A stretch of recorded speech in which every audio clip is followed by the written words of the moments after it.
आज हम गणित शिक्षण में संश्लेषण विधि के बारे में पढ़ेंगे, यानी सिंथेटिक मेथड के बारे में कि क्या है संश्लेषण विधि। में संश्लेषण का अर्थ है अलग अलग भागों को जोड़ना। यानी संश्लेषण में क्या है, जो अलग अलग भाग होते हैं उन्हें जोड़ा जाता है। यानी इससे पहले हम विश्लेषण विधि पढ़ चुके थे, उसमें क्या था कि किसी एक भाग के लिए अलग अलग करके पढ़ा जाता था, और इस संश्लेषण विधि में उन अलग अलग भागों को जोड़ करके पढ़ा जाता है। इस विधि में ज्ञात से अज्ञात की ओर चलते हैं। यानी इस विधि में proceed from known to unknown की ओर चलते हैं। जब कोई समस्या सामने आती है तो सबसे पहले दी गई समस्त सूचनाओं को एकत्र करते हैं और फिर उसे हल करते हैं। If the new knowledge is established with the child's prior knowledge, then the child is able to learn. यानी संश्लेषण में एक तथ्य की सत्यता की जांच की जाती है, लेकिन इससे प्रस्तुत समस्या का वास्तविक रूप ज्ञात नहीं हो पाता। गणित शिक्षक को ज्यामिति तथा रेखा गणित शिक्षण करते समय विश्लेषण एवं संश्लेषण दोनों विधियों का एक साथ प्रयोग करना चाहिए।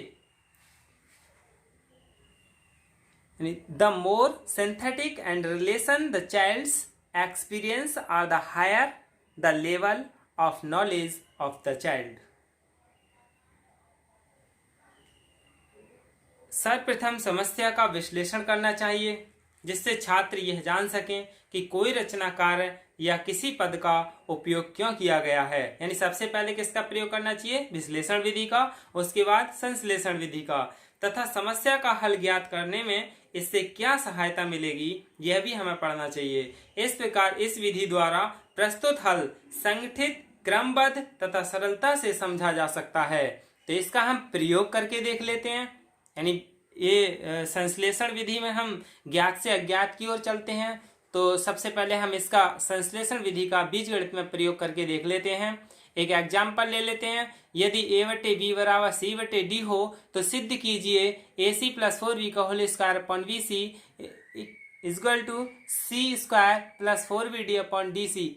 तो इसमें हम क्या है, वो जो था विश्लेषण विधि, उसमें हमने इधर से चले थे तब ये लेके आए थे। यानी उसमें अज्ञात से ज्ञात की ओर चले थे, और इसमें ज्ञात से अज्ञात की ओर चलेंगे। तो इसमें हम सबसे पहले क्या लेंगे, a/b बराबर c/d ले लेंगे। तो क्या है कि इस विधि में ज्ञात तथ्यों से अज्ञात को सिद्ध करते हैं। तो हमने पहला ले लिया जिससे हम निकालना है। तो इसमें a/b बराबर c/d में दोनों पक्षों में 4b अपॉन c जोड़ने पर, यानी दोनों पक्षों में हमने इसे जोड़ा तो क्या आया, a/b plus 4b/c equal to c/d plus 4b/c। यानी 4b/c दोनों पक्षों में जोड़ दिया। अब इसे कैसे हल करते हैं, इनकी तिर्यक गुणा कर ली, ac की करी ac प्लस 4b की b से की 4b स्क्वायर अपॉन क्या आएगा bc इक्वल टू c की c से मल्टीप्लाई की c स्क्वायर प्लस d की 4b से करी तो 4bd अपॉन dc। तो ये क्या हुआ, यही हमें क्या करना था, सिद्ध करना था। तो कितना आसान है, यानी ज्ञात से अज्ञात की ओर चलना कितना सरल था, लेकिन इसमें हमें लॉजिक और चिंतन करना पड़ता है। ये विधि जो अपर क्लासेस हैं उसमें ज़्यादा उपयोगी होती है, क्योंकि इसमें सोच सके कि क्या जोड़ा जाए ताकि ये आ जाए। यानी इसमें क्या जोड़ा जाए कि जो हमें सिद्ध करना है वह प्राप्त हो जाए। तो इसमें क्या जोड़ना था, 4b/c जोड़ने पर। तो कितना सरल था, यानी विश्लेषण विधि से बहुत ज़्यादा सरल था। अब हम इसका प्रयोग करते हैं अंकगणित में। संश्लेषण विधि का अंकगणित में प्रयोग कैसे करते हैं, एक उदाहरण ले लेते हैं। एक वाक्य की लंबाई 50 मीटर तथा चौड़ाई 20 मीटर है। वाक्य के चारों ओर एक मार्ग बना है जिसकी चौड़ाई 5 मीटर है। मार्ग का क्षेत्रफल ज्ञात कीजिए। यानी विश्लेषण विधि से हमने यही प्रश्न किया था तो काफी बड़ा हुआ था, लेकिन इसमें हम संश्लेषण विधि में करेंगे तो बहुत आसान हुआ। इसमें हम पूछेंगे सबसे पहले बच्चे से कि क्या दिया क्या है, यानी बाग की लंबाई कितनी है, बता देगा 50 मीटर। चौड़ाई कितनी है, बता देगा बालक 20 मीटर। फिर मार्ग की चौड़ाई कितनी है, बता देगा 5 मीटर। क्या ज्ञात करना है, वो बताएगा कि मार्ग का क्षेत्रफल ज्ञात करना है। तो इसे आसानी से कर लेंगे। मार्ग सहित बाग की लंबाई यानी 50 थी, 5 5 दोनों ओर बढ़ी, कितना हुआ 60 मीटर। जैसे ये क्या है, एक बाग है और इसके चारों ओर क्या है, 5 मीटर चौड़ा रास्ता है। तो 5 मीटर इधर बढ़ा, 5 इधर, 5 ही इधर चौड़ाई में, 5 इधर चौड़ाई में बढ़ा। तो और इसकी थी कितनी, बाग की लंबाई 50 मीटर, 5 ये कितना हो गया 60, और ये कितनी है चौड़ाई 20, 5 इधर 5 इधर, तो चौड़ाई कितनी हो जाएगी इसकी 20।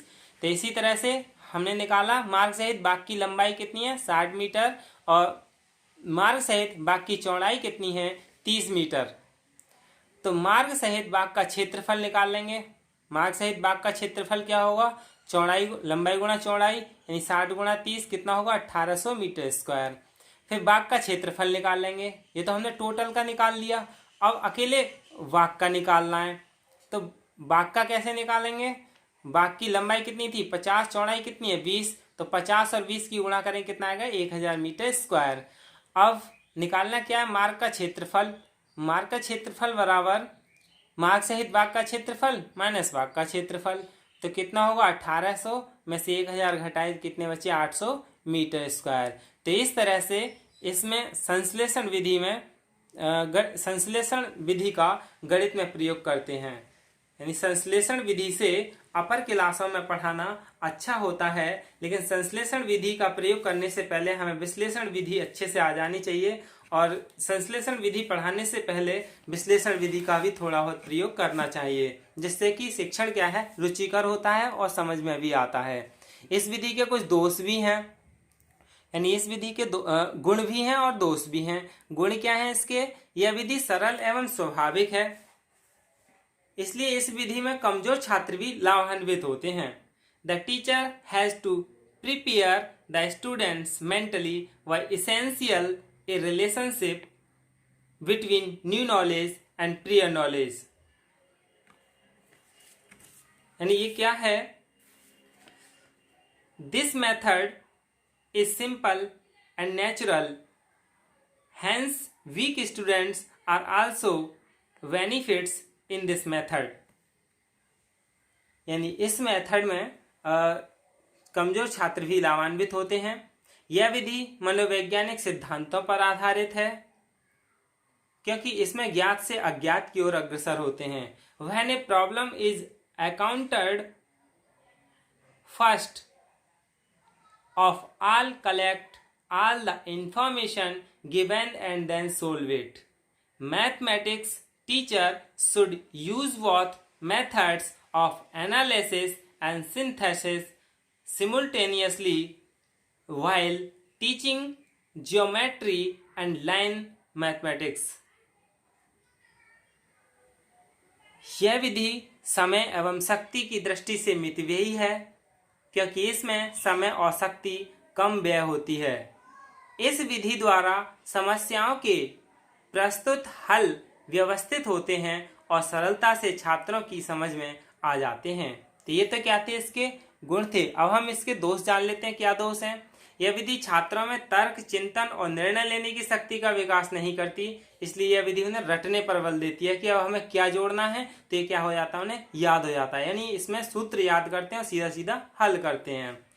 इस विधि में छात्रों को पहले से ही तैयार पाठ्य सामग्री उपलब्ध हो जाती है, इससे उनकी चिंतन विचार शक्ति का विकास नहीं हो पाता। ये विधि में पूर्व में खोजे गए ज्ञान की ही पुनरावृत्ति की जाती है, इसमें नया कुछ बच्चा नहीं सीख पाता है। इस विधि में छात्र निष्क्रिय रहते हैं और शिक्षक क्रियाशील रहते हैं। ये क्या थी, संश्लेषण विधि यानी सिंथेटिक मेथड। धन्यवाद।